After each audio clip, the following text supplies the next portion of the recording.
नमस्कार बच्चों, मैं Mukesh Sevda super PMT classes से आपको नेट की जो प्री फाउंडेशन क्लासेस हैं बायोलॉजी सब्जेक्ट की, उसके लिए मैं आपको प्रिपरेशन करवाने जा रहा हूं। मेनली बायोलॉजी जो विषय होता है वो अपने नेट का 50% पार्ट होता है वो कवर करता है, और उस 50% पार्ट्स में अपन बॉटनी और जूलॉजी जो पार्ट हैं हर एक टॉपिक की अपन डीपली स्टडी करेंगे। और इसी के तहत मैं आपको सुपर पीएमटी चैनल के माध्यम से बायोलॉजी विषय का हर एक नया टॉपिक में आज अपन सेल बायोलॉजी से शुरू करते हैं, क्योंकि कोई भी ऑर्गेनिज्म है उस ऑर्गेनिज्म की यदि अपन ऑरिजिन देखें तो एक सेल उसका मेन पार्ट होता है। तो अपन सेल बायोलॉजी की जो सेल ऑर्गेनेल्स हैं, कोशिकांग हैं, उन कोशिकांग से अपन अपने टॉपिक को शुरू करने जा रहे हैं। तो सेल बायोलॉजी का अपना फर्स्ट टॉपिक होगा माइटोकॉन्ड्रिया। फर्स्ट टॉपिक कौन सा होगा? माइटोकॉन्ड्रिया होगा। और माइटोकॉन्ड्रिया अपन देखते हैं कि दो वर्ड से बना हुआ है, एक माइटोस और सेकंड है कॉन्ड्रिया। माइटोस मींस अपन बोल देते हैं सूत्र यानी थ्रेड, मींस थ्रेड मींस धागा, धागा मींस अपन बोल देते हैं सूत्र। और कॉन्ड्रिया मींस ग्रेन्यूल्स, कॉन्ड्रिया मींस अपन क्या बोल देते हैं? ग्रेन्यूल्स। और ग्रेन्यूल्स मींस अपन बोल देते हैं कणिकाएं। तो जो धागे के समान जो कणिकाएं होती हैं, उन धागे के समान कणिकाओं को अपन क्या कह देते हैं? माइटोकॉन्ड्रिया कह देते हैं। जनरल हिस्ट्री की बात करते हैं अपन, इतिहास की बात करते हैं माइटोकॉन्ड्रिया की, तो सबसे पहले एक साइंटिस्ट थे कोहलर। कौन थे? कोहलर ने सबसे पहले माइटोकॉन्ड्रिया को कीटों की पेशियों में देखा था। मतलब ध्यान में रखना है, एग्जाम में क्वेश्चन आता है कि सर्वप्रथम माइटोकॉन्ड्रिया को किस साइंटिस्ट ने देखा था? तो कोहलर के द्वारा देखा गया था, कीटों की पेशियों में देखा गया था। इस बात को थोड़ा ध्यान रखना, अंडरलाइन करनी है। और सेकंड में आपको बता देना चाहता हूं कि अल्टमान और फ्लेमिंग ऐसे दो साइंटिस्ट थे जिसने माइटोकॉन्ड्रिया की खोज की थी। तो ये क्वेश्चन एग्जाम में आता रहता है कि माइटोकॉन्ड्रिया की खोज करता है, तो उसमें अल्टमान, फ्लेमिंग, बेंडा है, ये सब नाम आएंगे। तो अपन को वहां देखना है कि अल्टमान अपनी फर्स्ट चॉइस है और फ्लेमिंग यानी अल्टमान और फ्लेमिंग ने माइटोकॉन्ड्रिया की खोज की थी। और अल्टमान वैज्ञानिक ने इसी माइटोकॉन्ड्रिया को जो नाम दिया था वो नाम था बायोप्लास्ट। तो ध्यान रखना कि बायोप्लास्ट जो नाम था वो किसने दिया था? अल्टमान ने दिया था। इस बात को विशेष रूप से ध्यान रखना आपको। और फ्लेमिंग साइंटिस्ट ने इसी माइटोकॉन्ड्रिया को क्या कहा था? फाइला नाम दिया था। क्या नाम दिया था? फाइला नाम दिया था। और सीविस बेंडा, जिसको अपन शॉर्ट में बोल देते हैं सी बेंडा, ने रियल में माइटोकॉन्ड्रिया नाम दिया था। तो हर एक साइंटिस्ट की हिस्ट्री में भी बहुत क्वेश्चंस बन रहे हैं कि एग्जाम में क्वेश्चंस आ जाए माइटोकॉन्ड्रिया नाम देने वाले साइंटिस्ट थे तो बेंडा थे, फाइला देने वाले कौन थे? फ्लेमिंग थे, और बायोप्लास्ट नाम देने वाले कौन थे? अल्टमान थे। खोजकर्ता कौन थे? अल्टमान और फ्लेमिंग थे। और सबसे पहले खोजा देखा किसने था? तो कोहलर ने देखा था। नेक्स्ट अपन बात करते हैं, साइंटिस्ट थे ह्यूग ब्लूम। साइंटिस्ट का क्या नाम था? Hugh Bloom. Hugh Bloom scientist ने इन्हीं माइटोकॉन्ड्रिया को कोशिकीय श्वसनीय स्थल कहा था। वेरी मोस्ट पॉइंट है ये, कोशिकीय श्वसन स्थल कहा था। क्यों? देखिए अपन आगे पढ़ेंगे प्लांट फिजियोलॉजी। कौन सा पार्ट पढ़ते हैं? Plant physiology. जब अपन पढ़ते हैं तो उस प्लांट फिजियोलॉजी यानी पादप कार्यकी में कोशिकीय श्वसन स्थल हैं। एक आपका है क्रेब्स चक्कर। एक कौन सा? क्रेब्स चक्कर, क्रेब्स चक्कर। और एक है इलेक्ट्रॉन ट्रांसपोर्ट सिस्टम ईटीएस चक्कर। तो ये दोनों क्रेब्स चक्कर और इलेक्ट्रॉन परिवहन तंत्र होते हैं वो माइटोकॉन्ड्रिया में ही संपन्न होते हैं। इसका मतलब है माइटोकॉन्ड्रिया को क्या कहा जाता है? कोशिका का श्वसनीय स्थल कहा जाता है। और ये तो कीटों की बात हुई थी, एक साइंटिस्ट थे मेविस ने निम्फिया नामक पादप में सर्वप्रथम माइटोकॉन्ड्रिया को खोजा था। किन्होंने? मेविस ने निम्फिया पादप में सर्वप्रथम माइटोकॉन्ड्रिया को खोजा था। देखिए फिर नेक्स्ट अपन बात करते हैं सिकविट्ज जो साइंटिस्ट थे उन्होंने इसे कोशिका का शक्तिघर कहा था। मतलब माइटोकॉन्ड्रिया को पावर हाउस ऑफ सेल कहने वाले साइंटिस्ट थे, वो थे सिकविट्ज। तो सिकविट्ज ने क्या कहा था? कोशिका को शक्तिघर यानी powerhouse of the cell क्यों कहते हैं?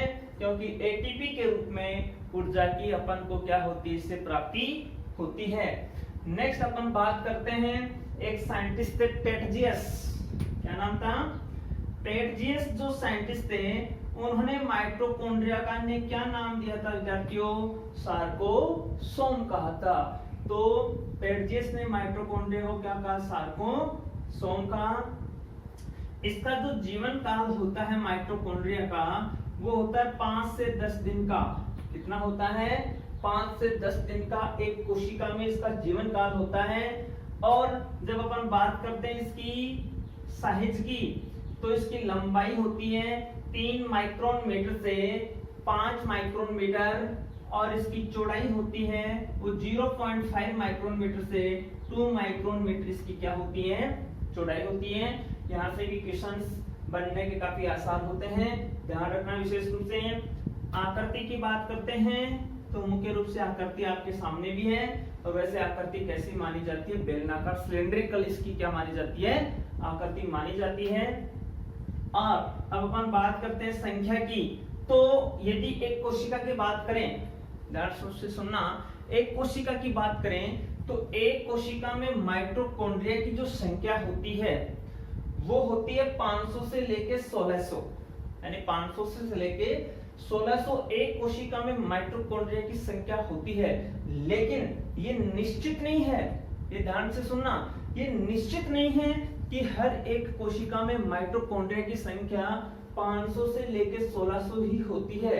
कुछ अपवाद मैं आपको बता देना चाहता हूं, अपवाद पे विशेष रूप से फोकस करना आपको। एक शैवाल होता है, एल्गी होता है माइक्रोएस्टीरियाज। कौन सी एल्गी होती है? माइक्रोएस्टीरियाज एल्गी होती है। इस माइक्रोएस्टीरियाज एल्गी में माइटोकॉन्ड्रिया की संख्या कितनी होती है? केवल एक होती है। कितनी होती है? एक होती है। और एक शैवाल होता है क्लोरेला फस्का। कौन सा शैवाल होता है? क्लोरेला फस्का शैवाल होता है। उसमें भी कितनी संख्या होती है? एक होती है। और एक ट्राइकोपेनासोमा मेनली प्रोटोजोन्स है और उसमें इसकी जो संख्या होती है वो भी कितनी होती है? एक ही होती है। तो ये विशेष ध्यान रखना, माइक्रोएस्टीरियाज एल्गी में, क्लोरेला फस्का एल्गी में और ट्राइकोपेनासोमा इसमें कितने कितने माइटोकॉन्ड्रियाज होते हैं? एक एक ही होते हैं। और एक बात ध्यान रखना, एक अमीबा होता है चेओस अमीबा, जिसको जेंट अमीबा मतलब एक विशाल का अमीबा होता है। इस अमीबा में माइटोकॉन्ड्रिया की संख्या कितनी होती है बच्चों? 5 लाख तक की संख्या होती है। तो ये कोई निश्चित नहीं है कि माइटोकॉन्ड्रिया की संख्या 500 से 1600 ही होती है, वो चेंज होती है, जैसा कि मैंने आपको हर एक में बता दिया। अब अपन बात करते हैं कि एक कोई कोशिका होती है, उस कोशिका में माइटोकॉन्ड्रिया की जो संख्या है वो कैसे कम है, कैसे ज्यादा है। किसी में 1 है, किसी में 5 लाख है, 5000 है। तो ये निर्भर करती है कोशिका की सक्रियता पर। किस पे निर्भर करती है? कोशिका की सक्रियता पे निर्भर करती है कि माइटोकॉन्ड्रिया कितनी होनी चाहिए कोशिका के अंतर्गत। अब ऐसे ही देखो, जंतु कोशिकाएं होती हैं। कौन सी कोशिकाएं होती हैं? जंतु कोशिकाएं होती हैं। तो जंतु कोशिकाओं में पादप सेल से संख्या अधिक होती है। यानी माइटोकॉन्ड्रिया की जो संख्या है वो जंतु कोशिकाओं में पादप कोशिकाओं से ज्यादा होती है। रीजन है, पहला रीजन ये है क्योंकि जंतु कोशिकाएं की जो मेटाबॉलिज्म, जो रिएक्शंस हैं, जो उपापचय जो क्रियाएं हैं, वो क्या होती हैं, पादप कोशिकाओं से ज्यादा सुदृढ़ होती हैं, अच्छी होती हैं। इस कारण जंतु कोशिकाओं में जो क्या माइटोकॉन्ड्रिया की संख्या है वो पादप कोशिकाओं से क्या होती है, ज्यादा होती है। तो ये अपनी जनरल इसकी हिस्ट्री के बारे में बातें थी। अब अपन आगे बात करते हैं माइटोकॉन्ड्रिया की संरचना की। तो आप इसीलिए मैंने पहले इसको नोटेट किया है, आप इसका स्क्रीनशॉट ले लें, स्क्रीनशॉट लेकर के और अपनी जो नोटबुक है उसमें आप इसको नोटेट करते रहें और अच्छी से अच्छी तैयारी अपने चैनल के माध्यम से आप करते रहें और इसको नोटेट करें स्क्रीनशॉट लेकर के। अब अपन बात करते हैं नेक्स्ट माइटोकॉन्ड्रिया की स्ट्रक्चर की। तो मेरे हिसाब से आपने स्क्रीनशॉट ले लिया होगा। इस स्क्रीनशॉट के साथ ही अपन आगे बात करते हैं।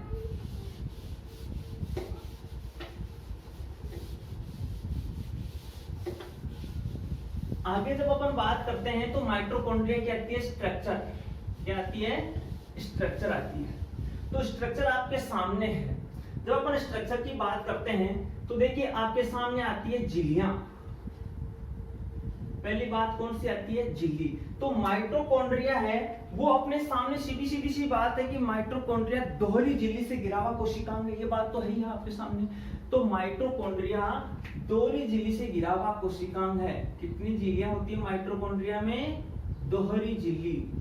तो एक तो ये बात ध्यान में रखने वाली बात है कि दोहरी झिल्ली से घिरा हुआ कोशिकांग कौन है, माइटोकॉन्ड्रिया है। अब देखिए डायग्राम इधर बनाया हुआ है, एक झिल्ली आपको बाहर की ओर दिखाई दे रही है, उसको अपन कह देते हैं बाह्य झिल्ली, और जिसकी थिकनेस आपको दिखाई दे रही है 75 एंगस्ट्रॉम होती है। कितनी होती है, 75 एंगस्ट्रॉम होती है। और दूसरी आपको दिखाई दे रही है आंतरिक झिल्ली, आंतरिक झिल्ली की भी थिकनेस कितनी दिखाई दे रही है, 75 एंगस्ट्रॉम होती है।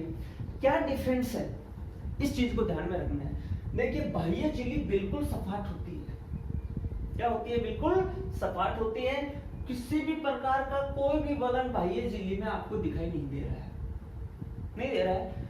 आंतरिक जो झिल्ली होती है उसमें अनेक वलन पाए जाते हैं। ये सबसे बड़ी अंतर की विशेषता है बाह्य और आंतरिक झिल्ली में, कि आंतरिक झिल्ली पे किसी भी प्रकार की कोई भी आपको वलन दिखाई नहीं दे रहे हैं। ओके, अब झिल्ली वाली बात हो जाती है। तो झिल्ली वाली बात के बाद अपन जब बात करते हैं दोनों झिल्लियों के बीच में, इस चीज को भी ध्यान रखना कि दोनों झिल्लियों के बीच का जो आपको रिक्त स्थान दिखाई दे रहा है, जो मैंने यहां बताया, इस रिक्त स्थान को बोल देते हैं पेरीमाइटोकॉन्ड्रियल स्पेस।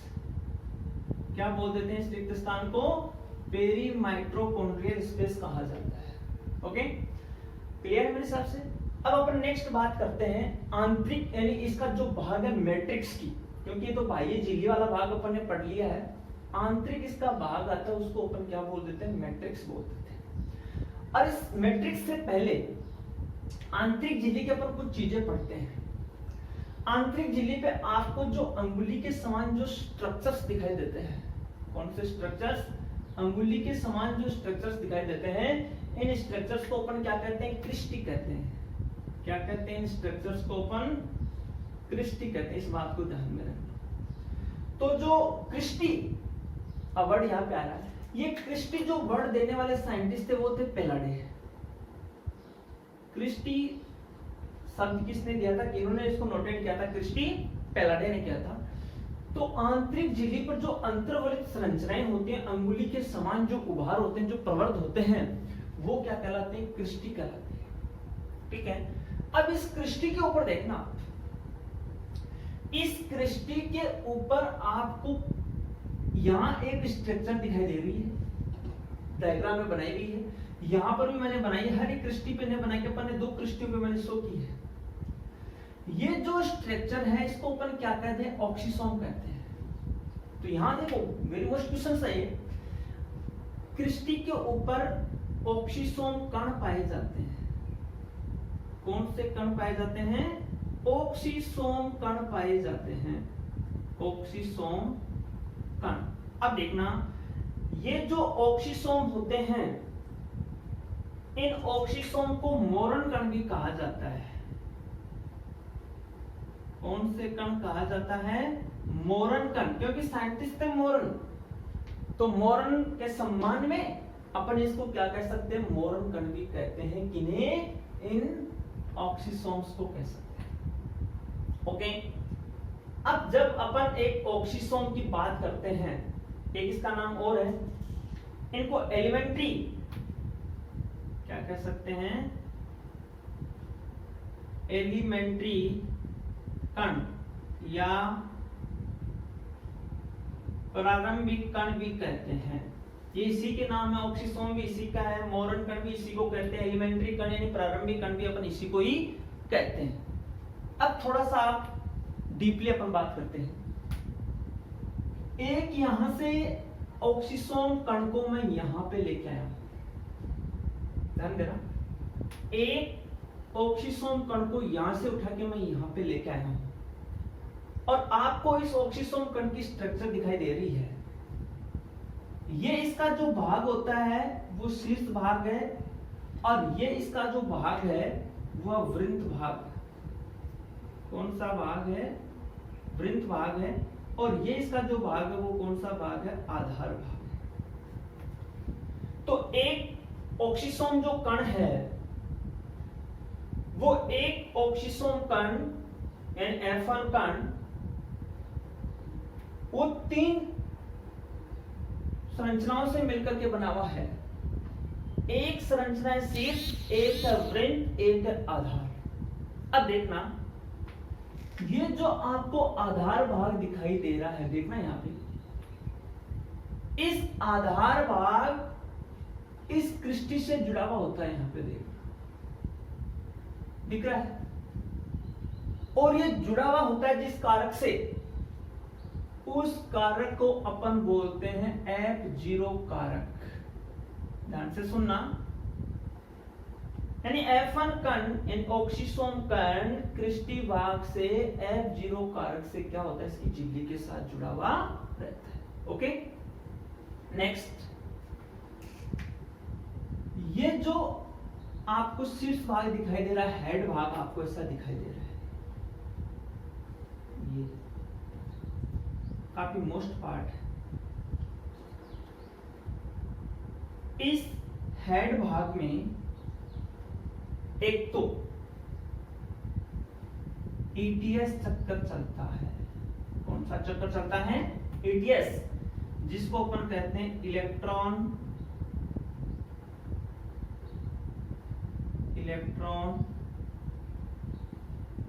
परिवहन तंत्र। ETS चक्कर जो एक श्वसनी चक्कर है, तो ETS चक्कर यहीं पे चलता है।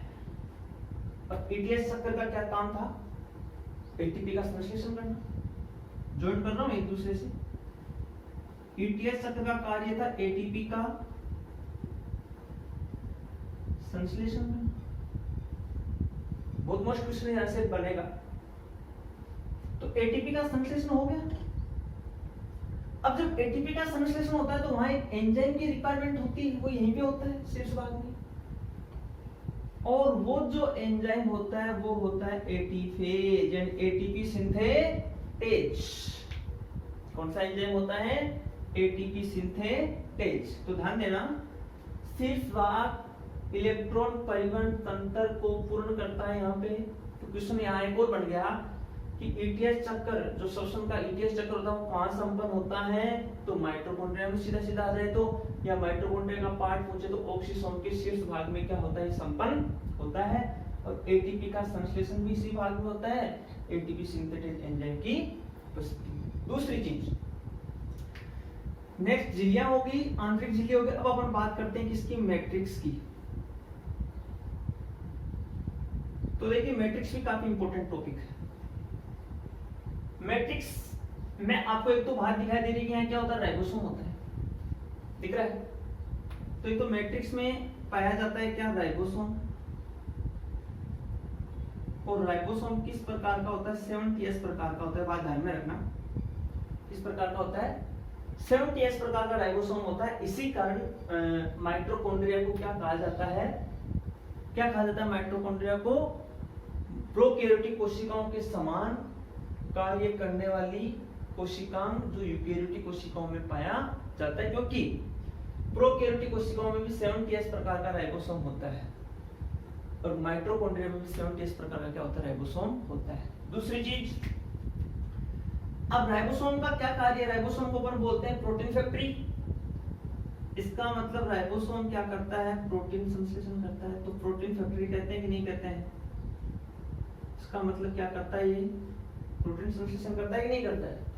नेक्स्ट चीज, यहाँ एक साइकिल चलती है इसके मैट्रिक्स भाग में, माइटोकॉन्ड्रिया के श्वसन की साइड चलती है, वो साइकिल होती है क्रेब्स चक्कर। तो इस बात को ध्यान देना, वेरी मोस्ट क्वेश्चन है। क्रेब्स चक्कर माइटोकॉन्ड्रिया के किस भाग में संपन्न होता है? मैट्रिक्स में संपन्न होता है। अब ध्यान देना, क्रेब्स चक्कर माइटोकॉन्ड्रिया के इसी भाग में संपन्न हो रहा है, हो रहा है नहीं हो रहा है? आगे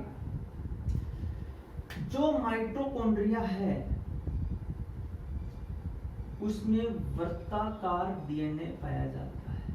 कौन सा डीएनए पाया जाता है? वर्ताकार डीएनए पाया जाता है। और वर्ताकार डीएनए होने के कारण इसमें 100 प्रतिकृतियों की क्षमता होती है। कौन सी क्षमता होती है? 100 प्रतिकृतियों की, या मैं इंग्लिश में लिखूं तो रेप्लिकेशन। तो 100 प्रतिकृतियों की क्षमता भी किसमें होती है? माइटोकॉन्ड्रिया में ही होती है। ठीक है, नेक्स्ट अपन बात करते हैं, वर्ताकार डीएनए हो गया, और माइटोकॉन्ड्रिया को अपन क्या कह सकते हैं? अर्ध स्वायत्त शासी अंगक। क्या कहा जाता है माइटोकॉन्ड्रिया को? अर्ध स्वायत्त शासी अंगक कहा जाता है, क्योंकि अधिकांश कार्य खुद ही संपन्न करता है। कैसे? प्रतिकृति भी खुद ही कर रहा है, प्रोटीन संश्लेषण भी क्या कर रहा है? खुद ही कर रहा है, एटीपी का संश्लेषण भी क्या कर रहा है? खुद कर रहा है। इसका मतलब अर्ध स्वायत्तशासी अंग कौन हुआ? माइटोकॉन्ड्रिया हुआ। तो ये अपना टॉपिक था माइटोकॉन्ड्रिया का। देख एक चीज बात है, माइटोकॉन्ड्रिया को एक छोटा सा नाम और दे दूं, इसको कोशिका के भीतर, कोशिका, ध्यान देना, कोशिका के भीतर कोशिका वाला अंगक